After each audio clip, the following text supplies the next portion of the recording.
స్వామి దర్శనం చేసుకోవాలంటే ఇలా వెళ్ళాలి.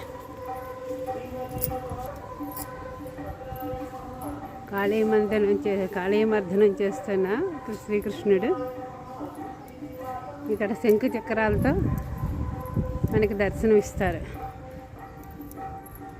గరుడ భగవానుడు శంకు చక్రాలతో మనకి నారాయణమూర్తి దర్శనం ఇస్తాడు. ఇక్కడ ఆంజనేయ స్వామి ఇలా వెళ్తే మనకి ఇలాగ దేవాలయంలోకి దర్శనానికి ఫస్ట్ ఇక్కడ స్వామివారి పాదాలను దర్శించుకోవాలి. దర్శించుకొని అలా లోపలికి వెళ్తే మనకి స్వామి దర్శనం కలుగుతుంది.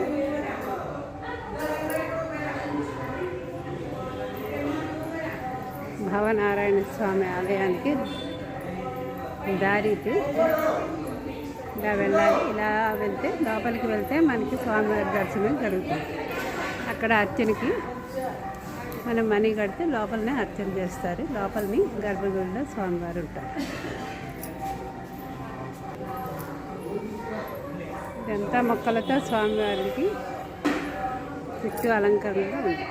స్వామివారి పూజకి ఇలా పువ్వులు అవన్నీ ఉన్నాయి, ఇక్కడే ఉన్నాయి.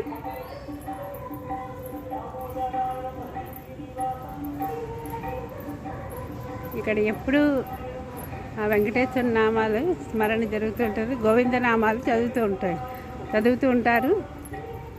ఇలాగ మనకి వినిపిస్తుంటుంది. గోవింద నామస్మరణ ఇలా వినిపిస్తుంటుంది. వాళ్ళు కోరిన కోరికలు నెరవేరాలంటే ఇలా ప్రదక్షిణాలు కూడా చేస్తూ ఉంటారు.